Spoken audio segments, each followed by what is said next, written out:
Cashflow Diary Podcast, episode 165. Welcome to yet another exciting episode of the Cashflow Diary Podcast, the podcast that teaches you insider tips, tactics, and strategies for creating leverage streams of cash flow into your life. Learn from top-performing entrepreneurs, business owners, investors, and thought leaders from across the globe as they share their secrets to success. Like what you learn on this and other Cashflow Diary podcast episodes? Go to learninvestingnow.com and sign up to receive powerful tips and information that will help you succeed as an entrepreneur and investor. Now, here's your host, investor, entrepreneur, business owner, educator, speaker, author, and master facilitator of Robert Kiyosaki's cash flow game, Jay Massey. All right, and welcome to another episode of the Cashflow Diary Podcast. I'm your host, Jay Massey, and you know what? I'm excited today. I'm just excited because, as many of you are aware, it's NBA playoff time, and I'm sure you're paying attention to that. But most importantly, if you've been listening to the podcast for any length of time, you know that one of the things that I am looking forward to do, one of the stories that we are working to change, is being able to go out there and help athletes, professional, collegiate, etc., change their entire identity after playing. Because you know what? Once the days of the ball are over, there's still life there, and you've got to have the skill sets to be able to make these things happen. So I'm excited about today's guest because he has that exact same passion. More importantly, he has been a podcast listener. I didn't even know it, which is great. And he's a real estate investor as well. And one of the great things to understand is that real estate has such an appeal to so many different people. You have no idea. And that's what's exciting because many of us can use it for our own purposes, just like today's guest. So you're like, who is it? Well, it is none other than B.J. Johnson. He's the current assistant director to the men's USA basketball, and he's been at USA basketball for a decade. And he's had an inside look at working with athletes and, most importantly, understanding their need to have additional financial education. And that's exactly what we're going to be talking about today. So help me welcome Mr. B.J. Johnson. B.J., you there? I'm there. I'm here, actually. You're there, you're here, you're I am everywhere. there, everywhere. Yeah, That's exactly. awesome. That's awesome. I'm definitely glad to know that the podcast makes a difference and that you are out there listening. And I know that you're out there buying real estate. We were just talking about a new acquisition for your portfolio just before we started, and I'm just excited when I hear that type of stuff. Now, before we go there, though, because I'm sure you know the exact question I'm about to ask at this point, but before you were the assistant director at USA Basketball, before you had your own real estate portfolio going, before you were over there, and doing your own thing, who is B.J. Johnson? Well, always, it's a pleasure to be here after listening for so many episodes to be a part of this and have that question asked to me. I'm really excited to be a part of the show today. But to answer your question, I'm from Greensboro, North Carolina. I'm born and raised there. My mom raised me with 5 other siblings, so 6 of us total. And my dad died at an early age, so my mom had to do a lot of hustling and all that. But she got us all through, and we all have our college degrees and made it through. So grew up in Greensboro and went to school at Villanova University. And I played basketball, growing up, and had dreams of grandeur to play in the NBA and all those kind of things. We all had that one. Yeah, and it didn't quite work out like I expected it to. However, it's one of those things where in the process of really reaching toward a dream, you become something, the process makes you into something that I had no idea it was making me into.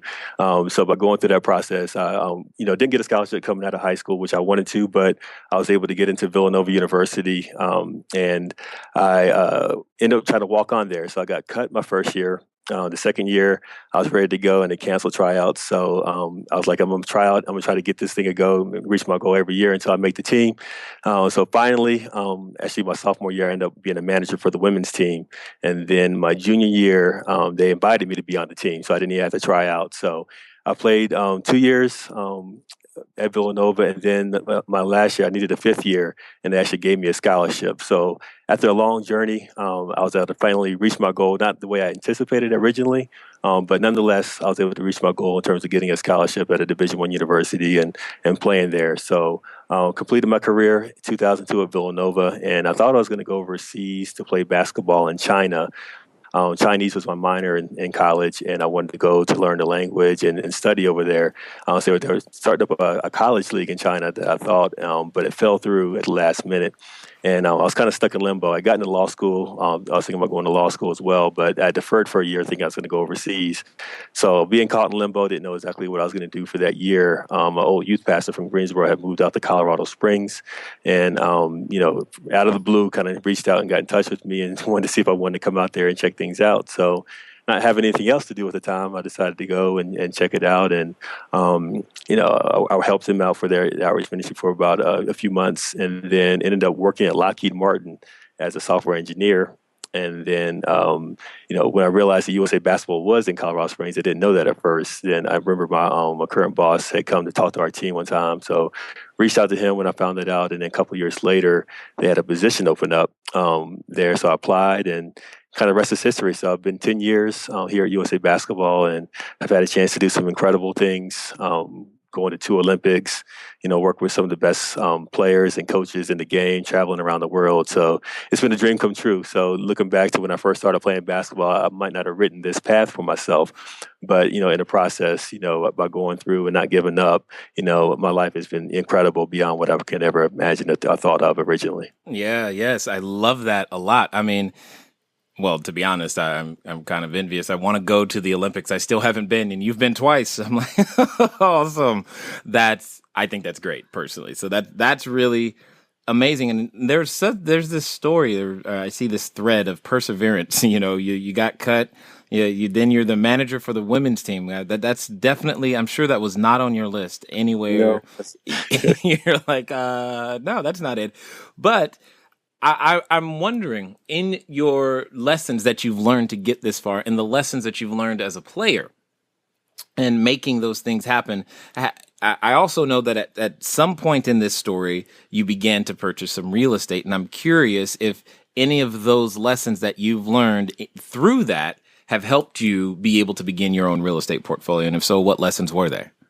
There's no greater training ground than athletics for any area of your life, and especially as being an entrepreneur or an investor. The lessons that you learn being an athlete, you say it often, failing fast, failing frequently, and failing forward, is played out every single day in the life of an athlete.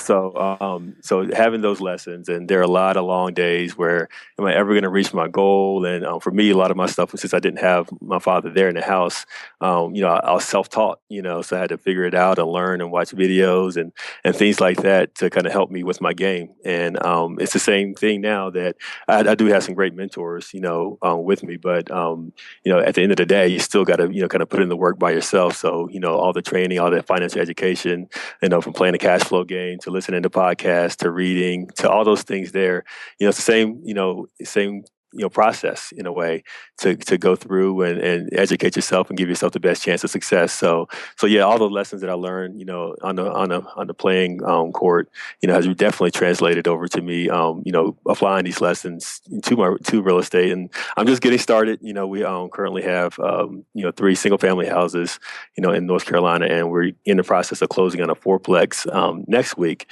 But it's just one of those things that there definitely been some starts and stops. And, wondering, am I ever going to find the deal? And then, continue to persevere. And, sometimes deals will kind of just show themselves. The ones that I've gotten, I didn't necessarily find. They kind of just presented themselves. So I'm a big believer in, if you continue to do the right things and continue to put forth the effort and time, then things kind of just happen. Some people call it luck or whatever, but I just feel like, it's a divine thing where if you put in the right things and are prepared to handle the blessing that's coming forth, and it just somehow presents itself to you and allows you to take advantage of it. And that I find that to be very true. I mean, that whole luck thing, I don't necessarily put a whole bunch of weight behind that either. For those of you looking for a quick definition, when it comes to luck, it's just laboring under correct knowledge, and it helps to have the big man upstairs on your side. Otherwise, you're definitely in trouble to begin with. But I'm interested to know, because you're doing this real estate thing, and I know there are a number of people who are listening who kind of do the real estate thing on a part-time basis, or they have a job or something else at the same time. And I'm really interested to know how your journey from that zero house to that first real estate property. That's what I think is an interesting little piece, is how did you manage that thought process and then the courage to go and still take action, knowing, that it might not work out?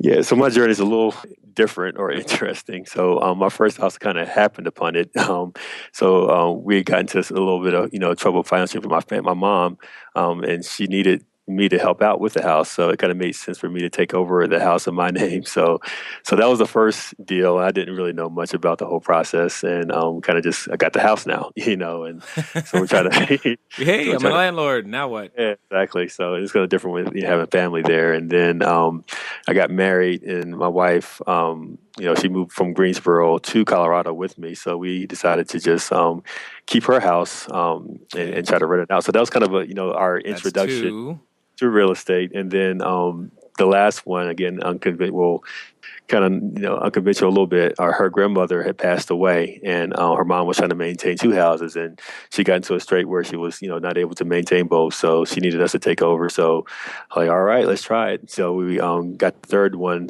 from her grandmother, and it needed a lot of work. It was built in 1942, and the floors were, it's like a roller coaster going from one side of the house to the other, and it was going to fall in on itself at any time. But at that point, we had already started, our process of financial education, and understanding, what to do and how what we wanted to get out of the house. So we ended up having to borrow some money, but we were able to get the house fixed up and learned a lot, through that process in terms of renovations and how long it takes and the process and all that kind of stuff. But in the midst of all that teaching ground, we were able to get the house to restore it to a good place, and now it's currently renting out and doing very well cash flowing wise for us. So that was kind of our introduction. So I wouldn't say that I was the, go out there and find the deal, but they kind of just, out of necessity kind of happened upon us. And then, for this current one that we're getting ready to close upon, we worked with a real estate agent. He knew we were looking, and there was someone else that had kind of fallen into some straits with the fourplex, and he wasn't in bad shape, but just was not making money for him. So we were able to make money on the buy. I was able to, from the education that I had learned, was really a big thing, so I could understand what the property was really worth from an investor's point of view, which was significantly less than he paid for it. But at that point, I think he was just tired and done with it. So I was able to get, this current fourplex at a really good price for us, and making a few changes to hopefully lower some of the expenses that he was getting hammered on and things like that. We feel like it's going to be a really, really good thing for us. So that being said, it's one of those things, like the first three kind of just happened upon them, and then but now understanding how to structure, in terms of how we want to use the cash flow, how to handle it, how to report, and then understanding what a good deal is. To me, that's the biggest thing. It's one of those things that once I understood what a good deal is, I could, I could see the good deals and see the potential in deals and understand what I need to make a good deal an even better one. And that's been the biggest thing for us. So we're excited about, even though we're just starting out, really, we're excited about what the future holds. Oh, you have no idea how excited what you have me right now. This is exactly why I've said it before, and I'm going to say it again. You look for problems, not properties. You look for problems, not properties. And you heard that over and over again. You heard 4 examples of, hey, there was a problem. The person happened to have a property, and being able to take over the property or rework the property, either from a financing perspective or ownership perspective, was what was needed in order to solve the problem. And then it's like being able to identify a good deal. See, the true purpose of education is to train you and I to recognize an opportunity. The challenge is most of us are only trained to recognize one type of opportunity, and that is usually spelled J-O-B. But that's why I love playing the cash flow game, because it teaches you to recognize opportunity. My challenge is everywhere I go, I see opportunity. My challenge is to literally shut it off because it's like I can't help but go, ooh, you can buy 2 of those and 3 of these and look at that right there. Everywhere I go, it becomes a pain. But I'm assuming you're beginning to experience this. Yeah, absolutely. And it's exciting for us. And it's funny. I want to go back to just a comment you just said. The cash flow game has been a huge thing for us on a couple of different fronts. Me and my wife playing, it brought some stuff out of us that we had no idea. So it was more than just a financial education game. Yeah. It was marital marriage therapy for us. Yes. I tell everybody, especially if you are a father with daughters, teach your daughter how to play the cash flow game and use it as a pre-screening for all of those men. That is great. Oh, you have no idea. And yeah, that my wife and I discovered the same thing. There's so much we learn about each other from an emotional makeup standpoint playing the game. It's you're like, it's just a game. How is this possible? But yet all of these things come out and then you get the challenge of dealing with them. That's it really is. For sure. Now, as we talk about this, I mean, you being on the inside, you've managed to make this transition, or making this transition into not just having one stream of income, but multiple streams of income, using the ability to own property to continue to build your wealth, etc. When you're working with, you've worked with athletes now for a long time. So you've seen the stories from the beginning. You've seen the person before the NBA, the after the NBA, at the Olympics, and all the way down and up and in between. What would you say they need, in order to be able to how can we get rid of that story, that cliche of I used to play ball and now I'm broke? Yeah, that's the heartbreaking thing. I mean, there's a variety of stories, as you mentioned, just from either guys that you think are, surefire, stars, and then they get an injury that they can't overcome, and then now they're lost, and they end up making decisions like, what happened to this guy? He was on such a track, and there's so many stories like that. And there are other guys that kind of do well, guys who didn't think about, and they end up kind of going on and being really successful. But to me, the bottom line, whether they're successful, playing wise or not, is to empower. One of my goals is to empower athletes to make good decisions, or just empower people to make good decisions. It's one of those things that, you can tell people what to do and how they should do it or whatever. But when you empower them to kind of understand who they are and how they can make decisions based upon who they are, then to me that takes on a whole different thing. Instead of just doing what you've heard you're supposed to do, but don't really have a full understanding of why you should do it, to really giving, these, in my case, athletes, the tools to make wise decisions, whether it be financially, whether it be in their relationships or whatever. Once you can give them the tools to make good decisions, I think you can eliminate a lot of problems. I kind of characterize it, like this. If you were given a 16-year-old kid the keys to this fancy sports car, and you gave them like an hour crash course on what they need to do to drive, and you hand them the keys and tell them to go drive, a lot of times, like for these guys that we have, they're coming into wealth and time, unlimited time so quickly, after they're, when they're 17, 18, 19 years old, and, they're told to, all right, go make the good decisions, and they give them, maybe a seminar on this or seminar on that, but, it's not really, giving them the full, power, the tools that they need to make good decisions, to understand why and and what decisions they're making today, how it impacts them in the future. So that's where my passion lies, to help these guys to, not just tell them what to do, or, you don't go broke, that's the common thing, Right. But how do you go about that process, and how are the decisions you make today going to impact you, in the future, and how can you assure yourself of kind of setting yourself up, to make, the best possible decisions. One quick story in terms of that, there's a guy that we work with, and he's doing really well, has a great future ahead of him. He's in the NBA currently, and they were so excited when we talked to his parents. They were so excited that he saved $1 million in the bank, which is a great thing, an unbelievable thing. But, from now, the education I have is like, with inflation, with all the other stuff that's kind of going on, that $1 million is getting eaten away. Right. Why not be able to have, a way to put that money into action, so that it doesn't have to be super risky, but as Robert says, Kiyosaki says that, when your financial education goes up, your risk goes down. So give them the tools to make these good decisions so that they can, use that money and have it working for them, consistently, as opposed to just sitting there. Well, and that's the thing. You bring up two very specific things. One that I just want to say that I think is awesome. Many people complain or talk about somebody should do something about that. Somebody should, hey, that's a problem. They need to fix it. You're not pointing the finger and just saying they need to fix it. You're actively helping, but not only actively helping, but you've also chosen to step in that gap and more or less be that example. I mean, you're not just saying, hey, you guys should do this with your money. You're showing by actually doing it yourself. You're showing by going through the first, second, third, fourth, and now you're going to have 7 units. You're like, you realize you're doubling your portfolio. Sorry, I'm just excited.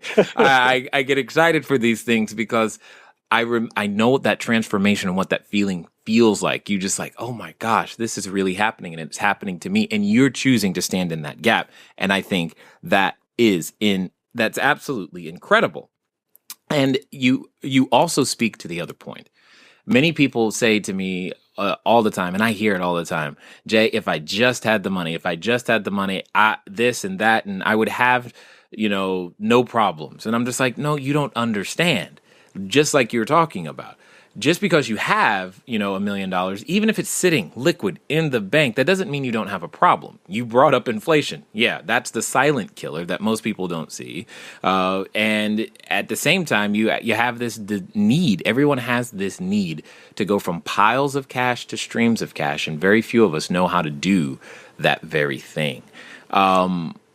So I'm guessing that I'm assuming that this individual that you're referring to is not the only one. All right, as you guys know, we've been running the contest. Well, we're still doing so. I wanted to make sure that Shawnee Mac 85, send us an email over to info@cashflowdiary.com because you are the winner of this week's Cashflow board game. We're going to keep giving these away. Go ahead and all you got to do to enter is if you would like to get a copy, your very own copy of Cashflow, so that you can play the game, go out there, learn some real estate investing and get things done, just leave a review on iTunes. Again, the written review on iTunes. So log into your account, leave a written review for the show, and you'll be automatically entered to win. Hopefully you're enjoying this. Let's get back to helping some more athletes. No. I mean, there's so many guys that just don't have any ideas. So they do the best with the knowledge that they have. But, there's not a lot in terms of, especially even those that are trying to teach them, they kind of teach from, old traditional methods of, let's open up our IRA or 401k and let's trust that to take you through and, put aside all this. But, and I've seen, a lot of people that, even non-athletes where, they had that and then they're getting ready, some guys were ready to retire and then the crash hits and now they got to work 10 more years, So understanding that there's a risk in everything, and the riskiest thing is not understanding, the nature or just understanding business and understanding, finances. To me, that's one of the riskiest things that I've learned, over the process of these 3 years. And that's where I'm really, desiring to hopefully, empower these guys, that we're working with now, to be able to have the education to make good decisions. And like you said, I don't want to, it's one thing to talk about it, and tell them what to do, but if I'm not modeling it myself and, they're asking questions like, so what are you doing? And if I'm just saying, well, I want to do something, it's not as powerful as is, I'm actually out there doing it and I've seen the benefits of it myself. So that's where a lot of my motivation has come from, to work with these guys and to be able to have, my own portfolio so I can show them these are the steps I take. This might not necessarily be the route for you, but at least it exposes them to something different. And it's helpful to have, to be honest, you have your own money, and these guys, a lot of times it's a issue of trust with these guys. There are a lot of people that are coming up with them with their hands out and things like that. So and that's never the position I want to be in. I don't really need anything from these guys, but I want them to know that, first of all, I've done well for my own self, so I don't need that from you. I'm just looking to empower you so that you can live, and empower your family and even other young people that are coming after you to make the very best decisions for them as possible. And you bring up, again, another interesting point. One of the challenges that I have consistently had is everyone knows that, Jay is a college dropout, didn't finish that. I have no letters after my name. I just know how to go out there and raise capital, buy real estate, and do this thing. That's what I know how to do. Been doing it for a while now. And when you compare that to the the traditional advice that you're given from, say, a financial planner or what have you, and you look at all those certifications, the additional the thought process is to, well, he's got all these certifications, so he or she must know what they're doing, and the bury your head in the sand mentality, I don't think it's just not going to work, or it won't work long. Absolutely, no question, and that's the thing that is just, and that's what everybody feels like is the truth because so many people are saying it that people start, especially these young guys and their parents, they take it as truth because so many people are saying the same thing. But when you understand, you look deeply at what your money is actually doing and the risks you are taking, then you can understand what truth really is, and that's what I really want to expose to these guys. You don't have to do everything like you said, like what I'm doing, but at least you have a knowledge and understanding of, at the end of the day, by you making these decisions to whether put your money in that 401k or to invest in real estate or invest in a business or whatever, you should understand exactly what you should expect to receive, with that, and the risk that you're taking on for each individual thing that you're talking about, at the end of the day. So, and make those decisions based upon that. Now, yeah, and this is what I love, because I don't know if everybody caught it. He's working to expose these concepts, and that's how we got into this particular conversation right here. Is that BJ sent us an email, and we started talking, and I was like, "What are you trying to do?" And he's like, "Well, this, that, and the other." So, tell us, why do you care so much, and why is it so important for you to do these things? Because I'm curious, and I'm sure it's going to be very similar to myself, but I'm just curious, why care this much? It's one of those things that I didn't choose it per se, but there's a burning passion. Exactly. There's a burning passion inside of me to see young people develop, whether they're, elite athletes or not. I want to see them, to be the best themselves as possible, be the best you possible. And I don't know where it came from, but it's just one of those desires that I can't shake, and my avenue to do that is through basketball.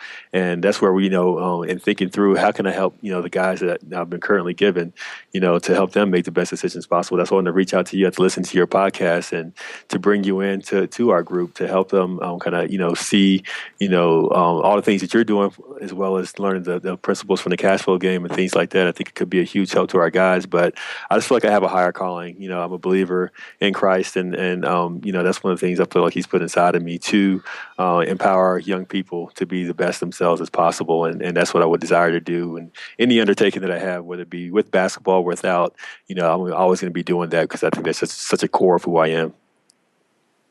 And that makes, well, again, obviously it makes sense to me.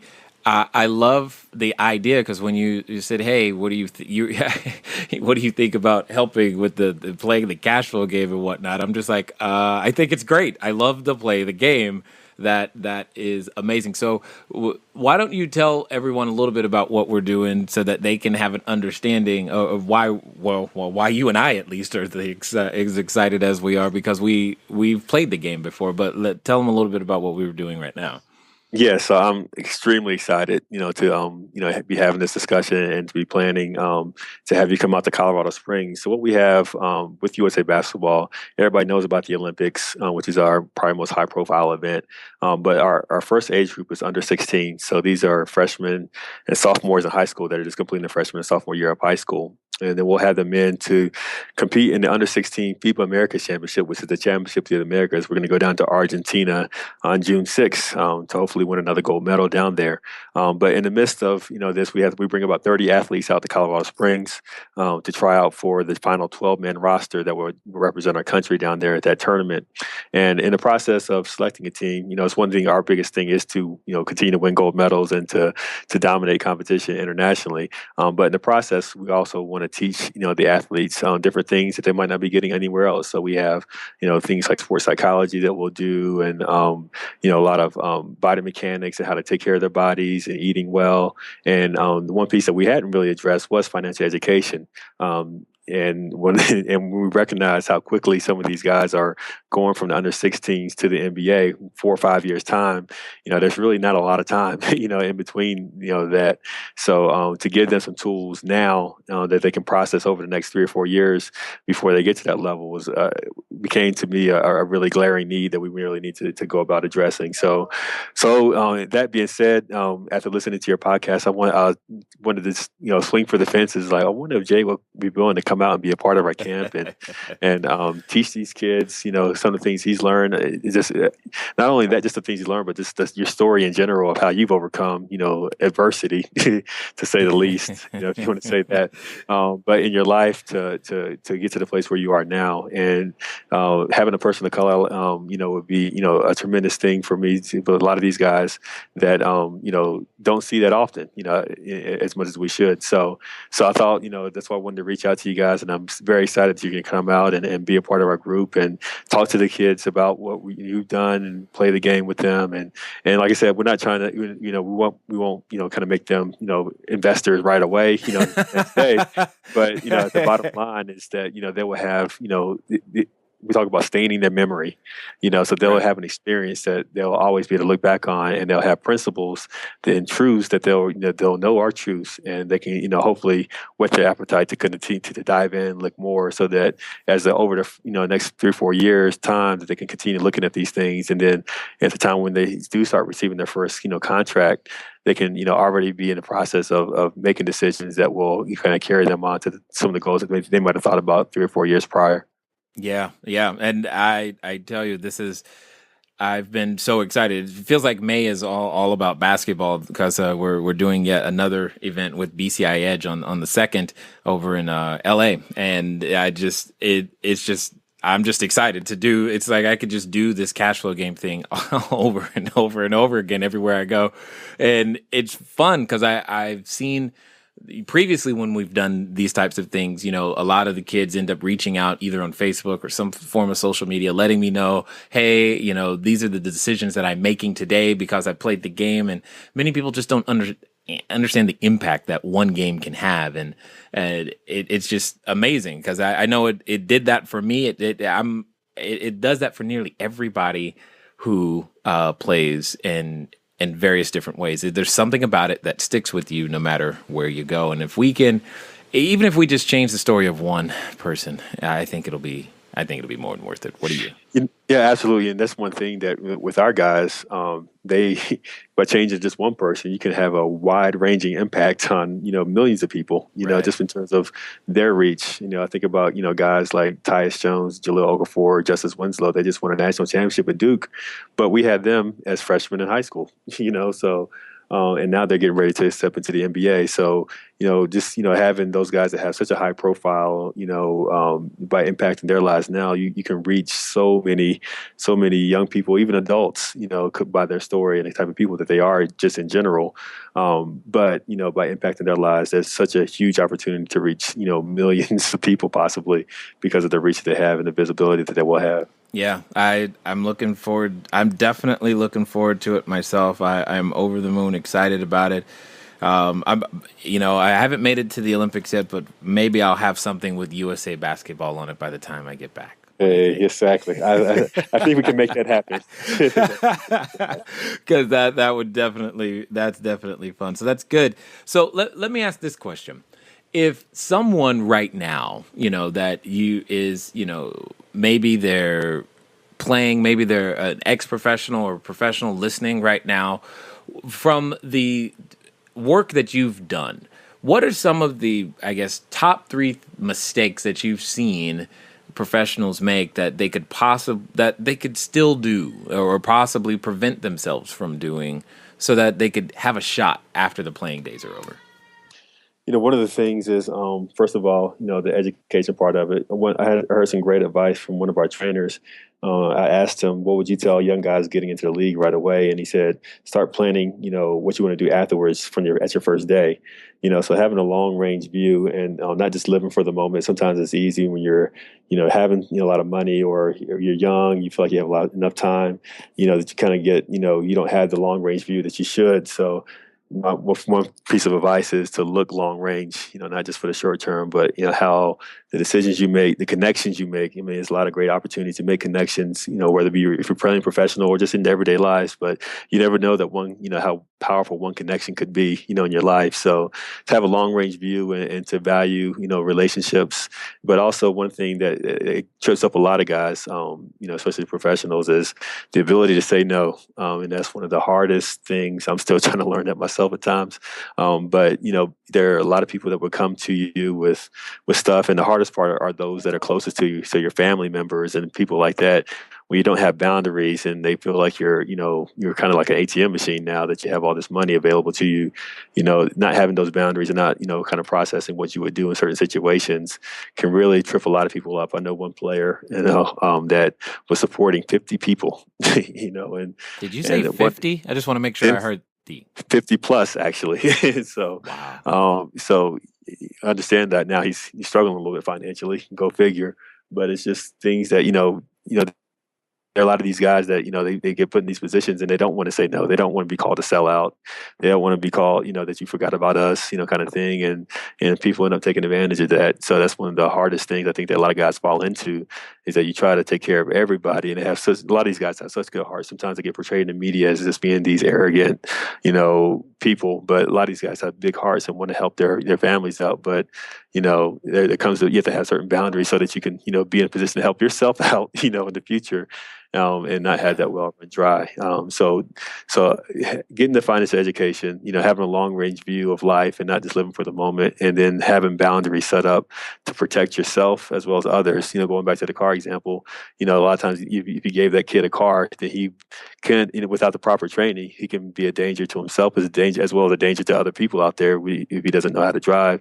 And that's kind of the situation a lot of times with these athletes that, you give them all this stuff and, by not having the tools and to make, the best decisions, sometimes they can make these decisions that it hurt them as well as hurt others around them as well. So those are to me, the biggest three things: the education, having a long range view, and then having the proper boundaries in place and the proper structure in place. Not only just boundaries of being able to say no, but, structuring so that you understand what a financial statement is, so you understand what's coming in, what's going out. So if you do have an advisor, you can kind of, keep a track of them and what's going on, that way. And there's so many different things, but those are, to me, are my top things that I would tell anybody, to kind of have those things in place. What's funny is we're trying to make this distinction, like the athletes are the only ones that have the problem. I mean, that's the same for all of us. Well, I don't know too many people who are supporting 50 people, but nonetheless, everything else you said definitely is very, very true in terms of, how we go out there and make things work. So, if now to that person who's, I guess part of what I'm thinking is to that person who is, maybe they're still working a part-time job right now or a full-time job, and they're trying to do a part-time, real estate thing. What would you say to that person who's like still considering it, thinking about it, wondering, nervous, etc.? I mean, you've gone through this. So pretend you're talking to yourself, to some degree. And what would you say, knowing what you know now?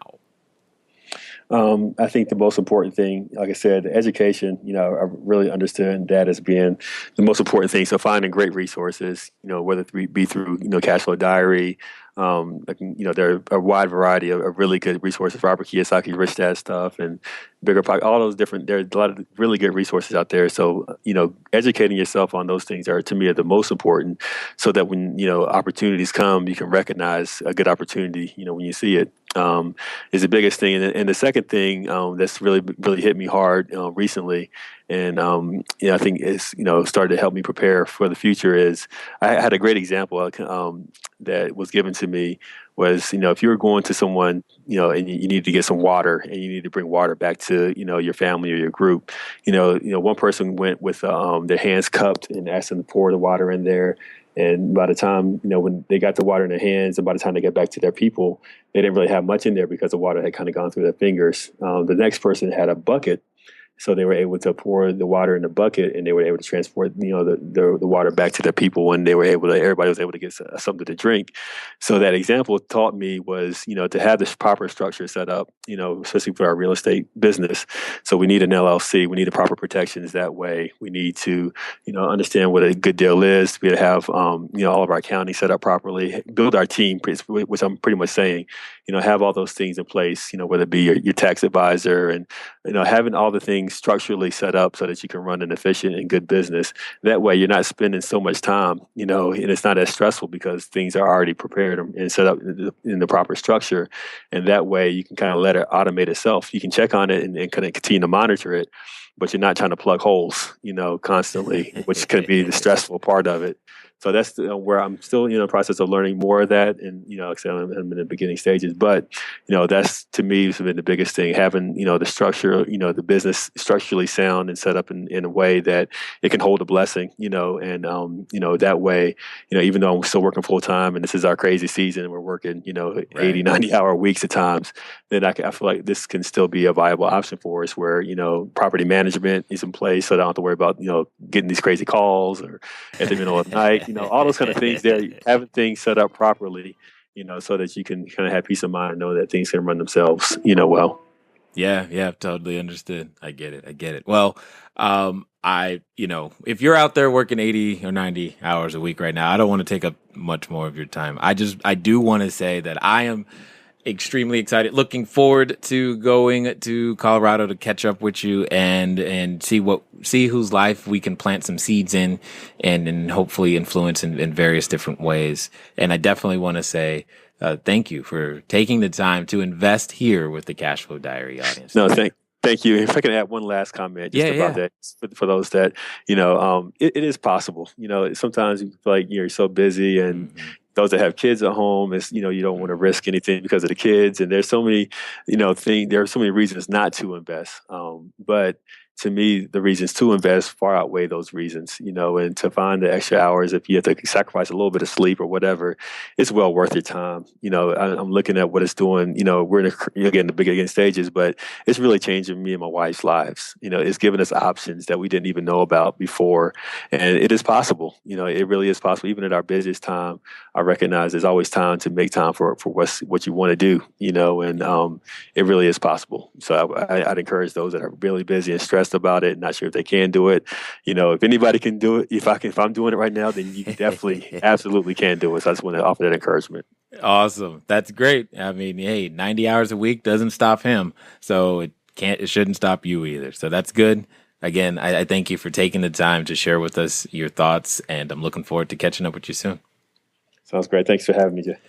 All right, ladies and gentlemen, you know what time it is. It's time for you to move at the speed of instruction. You're like, Jay, but he didn't tell us to do anything. Yes, he did. He said, get started, make it happen. Most importantly, you know that there's someone out there, probably yourself, but there's also others out there who are looking at you, waiting for you to go out there and be successful. They are using you as the example, waiting for you to do something. And once you do it, then they'll go out there and make it happen too. So with that in mind, what can you do in the next 24 to 48 hours to move your business one step forward? Figure that out and make it happen. Guys, it's been fun talking to you today, and I look forward to talking to you soon. Until next time.